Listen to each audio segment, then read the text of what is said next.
জানাবো ভারতীয় পণ্যের ট্রাম্পের শুল্ক নিয়ে মোদির প্রতিক্রিয়া। ভোট দিব না, এই অস্ত্র ব্যবহার করতে পারেন নারীরা, বলছেন অধ্যাপক আলী রিয়াজ। এবং সর্বশেষ জানাবো টাঙ্গাইলে মাছ ব্যবসায়ীর কাছে ৫ লাখ টাকা চাঁদা দাবি, বিএনপির ৩ নেতা সহ গ্রেপ্তার ৫। শুনছিলেন সংবাদ শিরোনাম, এবারে বিস্তারিত। সরকারের উদাসীনতা সমাধানে বাংলাদেশের হাতে সময় রয়েছে ৩ মাস। ৮০-র দশকে ফিরে যাবে ওষুধ শিল্প। সরকারের উদাসীনতা বাংলাদেশের ওষুধ শিল্পের উন্নয়ন ও অগ্রযাত্রা পিছিয়ে দেবে। দেশের ওষুধ শিল্প আবার ৮০ দশকে ফিরে যাবে। দেশের ওষুধ শিল্প প্রয়োজনীয় অনেক ওষুধ উৎপাদনের সক্ষমতা হারাবে। ফলে সামনের দিনগুলোতে অনেকের জীবন রক্ষাকারী ওষুধ সাধারণের নাগালের বাইরে চলে যাবে। এই সমস্যার সমাধানে বাংলাদেশের হাতে সময় রয়েছে ৩ মাসের মতো, কিন্তু প্রয়োজনীয় উদ্যোগ গ্রহণে সরকারের উদাসীনতা লক্ষণীয়। গতকাল বাংলাদেশ ওষুধ শিল্প সমিতি ও বাংলাদেশ হেলথ রিপোর্টার্স ফোরাম আয়োজিত এক মত বিনিময় সভায় এসব কথা বলেন সমিতির নেতৃবৃন্দ। তারা বলেন ২০২৬ সালের নভেম্বরে বাংলাদেশের স্বল্পোন্নত দেশের তালিকা থেকে উত্তরণ ঘটবে। ফলে মেধাস্বত্ব আইন সুবিধা বাতিল হয়ে যাবে। এই আইন অনুসারে চলতি বছরের নভেম্বর থেকে বাংলাদেশ চাইলে জীবন রক্ষাকারী কোনো ওষুধের পেটেন্ট নিয়ে ওষুধ উৎপাদন করতে পারবে না। এমন পরিস্থিতিতে ওষুধ শিল্প সমিতির পক্ষ থেকে নতুন করে ১,০০০-এর বেশি ওষুধ উৎপাদনের অনুমোদন চাওয়া হয়েছে। কিন্তু প্রায় ১ বছরের বেশি সময় পর ড্রাগ কন্ট্রোল কমিটির সভা অনুষ্ঠিত হলে সেখানে আবেদিত ওষুধগুলোর অনুমোদন দেওয়া হয়নি। সমিতির মহাসচিব ডক্টর মোহাম্মদ জাকির হোসেন বলেন, প্রায় ১,০০০-এর বেশি ওষুধ অনুমোদনের অপেক্ষায় রয়েছে। এর মধ্যে মাত্র ৩ শতাধিক ওষুধ তালিকাভুক্ত রয়েছে, বাকিগুলো ফেলে রেখেছে। আমাদের হাতে সময় আছে মাত্র ৩ মাসের মতো। এখন যদি এই ধরনের আচরণ করা হয় তাহলে দেশের মানুষ ক্ষতিগ্রস্ত হবে। তিনি বলেন, আগে প্রতি ২ থেকে ৩ মাস পর পর ডিসিসি এর সভা অনুষ্ঠিত হতো, তখন নিয়মিত ওষুধের অনুমোদন দেওয়া যেত। কিন্তু বর্তমান সময়ে ভাবতে হয় আগামী ৩০ বছরের কথা। আগামী ২০ থেকে ৩০ বছরে আমাদের কি ধরনের ওষুধ প্রয়োজন হবে সেটা বুঝে আবেদিত ওষুধগুলো অনুমোদন করতে হবে, কিন্তু সরকারের সে ধরনের আচরণ করছে না। সমিতির কোষাধ্যক্ষ মোহাম্মদ হালিমুজ্জামান বলেন, বর্তমান সরকার ওষুধ সংক্রান্ত বিষয়ে সিদ্ধান্ত গ্রহণে সবার মতামত নিলেও ওষুধ শিল্প সমিতির সঙ্গে কোনো আলোচনা করছে না বা মতামত গ্রহণ করছে না। এভাবে চলতে থাকলে দেশের ওষুধ শিল্প আবার ৮০ দশকে ফিরে যাবে। আমদানি নির্ভর হয়ে পড়বে এই খাত। সরকারের বোঝা উচিত আমরাও দেশের অংশ। আমাদের বিরোধী দল ভাবার সুযোগ নেই। আমরা দেশ ও দেশের মানুষের মঙ্গলে কাজ করছি, তাই ওষুধ সংক্রান্ত সিদ্ধান্ত গ্রহণে আমাদের অংশগ্রহণ জরুরি। ওষুধ শিল্প সমিতির সিনিয়র সহসভাপতি এম মোসাদ্দেক হোসেন বলেন, মার্কিন নতুন শুল্ক নীতির ওষুধ শিল্পে কোনো প্রভাব পড়বে না, কারণ ওষুধের উপর কোনো ট্যারিফ বসানো হয়নি। সরকার ১৯৮২ সালের ওষুধ নীতি ওষুধ শিল্প সৃষ্টিতে সহায়ক ছিল, তাই দেশের ওষুধ শিল্প এতটা এগিয়েছে। কিন্তু এখন যদি সরকার নীতিগত সিদ্ধান্ত নিতে ভুল করে তাহলে দেশের ওষুধ শিল্প ক্ষতিগ্রস্ত হবে। রাস্তা নির্মাণ কাজে অনিয়ম হয়নি বলায় এলজিইডি কর্মচারীকে পিটুনি। পঞ্চগড়ের বোদা উপজেলায় একটি রাস্তা নির্মাণ কাজে অনিয়ম হয়নি দাবি করায় উপজেলা এলজিইডি কার্য সহ জাহিদুল ইসলামকে পিটুনি দিয়েছে বিক্ষুব্ধ জনতা। এ সময় একটি ধান খেতে দৌড়ে গিয়ে নিয়ে কোনোমতে প্রাণে রক্ষা পান তিনি। জানা গেছে, গাইঘাটা এলাকায় প্রায় ১ কিলোমিটার দীর্ঘ ওই রাস্তায় নির্মাণ কাজ চলছে। সামান্য ব্যবহারে কার্পেটিং উঠে যাওয়া এবং কাদা ধুলার ওপরে কাজ চালানোর স্থানীয় ক্ষেপে গিয়ে রাস্তা নির্মাণ কাজ আটকে দেন।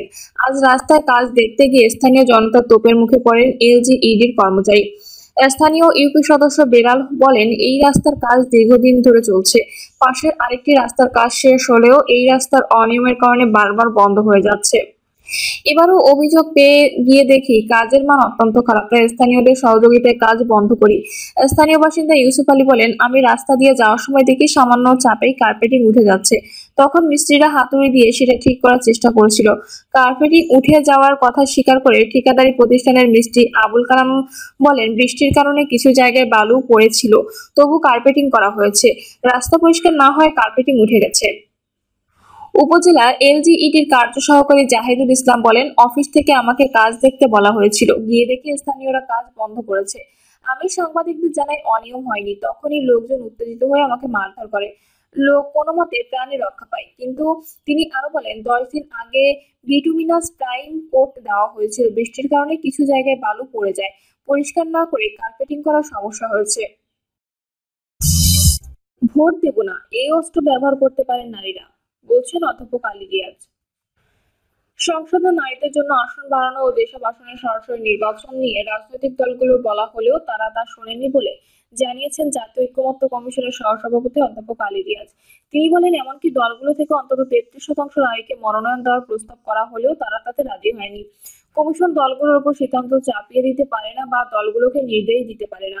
নারী বিষয়ক সংস্কার কমিশনের সুপারিশের পরও সংসদে নারীর আসন সংখ্যা না বাড়ানো ও সংরক্ষিত আসনে সরাসরি নির্বাচনের দাবি না মেনে প্রচলিত ব্যবস্থা বহাল রাখা নিয়ে নারী অধিকার কর্মীদের ক্ষুব্ধ প্রতিক্রিয়ায় জবাবে আলী রিয়াজ বলেন, ঐকমত্য কমিশনের নারী প্রতিনিধি না থাকা ও নারী বিষয়ক সংস্কার কমিশনের সুপারিশ অন্তর্ভুক্ত না করার বিষয়ে জানতে চাইলে অধ্যাপক আলী রিয়াজ বলেন, অন্তর্বর্তী সরকার 11টি কমিশন গঠন করেছিল।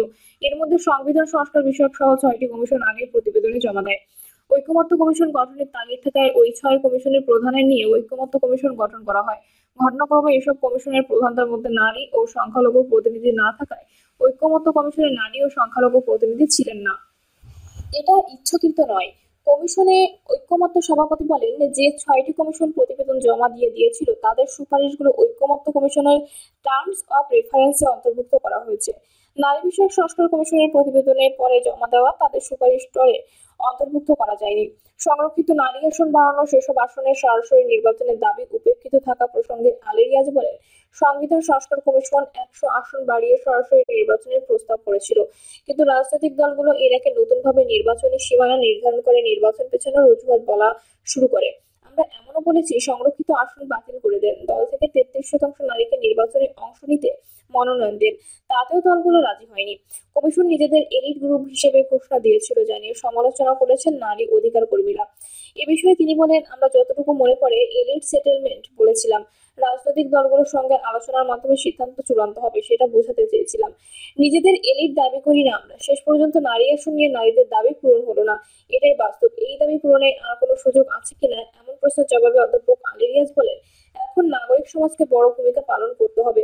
ঐকমত্য কমিশনের তৈরি করা জাতীয় সনদে নারী আসন নিয়ে নতুন সিদ্ধান্ত না থাকলে এই দাবি পূরণে নাগরিক সমাজকে সক্রিয় হতে হবে। নারীরা ভোট দেবেন না বলেও ক্ষুব্ধ প্রতিক্রিয়া জানিয়েছেন। সেই সঙ্গে অধ্যাপক আলী রিয়াজ বলেন, ভোট দেবে না এই কথাটা নারীদের রাজনৈতিক দলগুলোকে বলতে হবে, তাদের চাপ দিতে হবে। রাজনৈতিক দলের বিরুদ্ধে নারীরা এই অস্ত্র ব্যবহার করতে পারেন। ভারতীয় পণ্যে ট্রাম্পের শুল্ক নিয়ে মোদির প্রতিক্রিয়া। ভারতীয় পণ্যের উপর যুক্তরাষ্ট্রের প্রেসিডেন্ট ডোনাল্ড ট্রাম্প ঘোষিত 25% শুল্ক এবং রাশিয়া থেকে জ্বালানি আমদানির কারণে অতিরিক্ত জরিমানার হুমকির পর প্রথমবারের মতো প্রতিক্রিয়া জানিয়েছে ভারতের প্রধানমন্ত্রী নরেন্দ্র মোদী। নিজের নির্বাচনী এলাকায় উত্তরপ্রদেশের বারাণসীতে দেওয়া এক বক্তৃতায় এ বিষয়ে কথা বলেন তিনি। মোদী বলেন, বিশ্বজুড়ে যখন অর্থনৈতিক অনিশ্চয়তা চলছে তখন ভারতের উচিত নিজস্ব স্বার্থকে অগ্রাধিকার দেওয়া। এ সময় তিনি দেশবাসীর প্রতি স্বদেশি পণ্য কেনার আহ্বান জানান। জনসভায় মোদী বলেন, আজ বিশ্ব অর্থনীতি নানা প্রতিকূলতার মধ্য দিয়ে যাচ্ছে। প্রতিটি দেশ এখন নিজের স্বার্থে কাজ করছে। ভারতও শিগগিরই বিশ্বের 3য় বৃহত্তম অর্থনীতি হতে চলেছে। এই পরিস্থিতিতে আমাদের নিজেদের কৃষি, শিল্প ও যুব সমাজের কর্মসংস্থানকে রক্ষা করা জরুরি। সেই লক্ষ্যে সরকার নিরলসভাবে কাজ করছে। তিনি আরো বলেন, দেশের নাগরিকদেরও এখন দায়িত্ব নিতে হবে। শুধু মোদী একা বললে চলবে না, সবাইকে বলাতে হবে।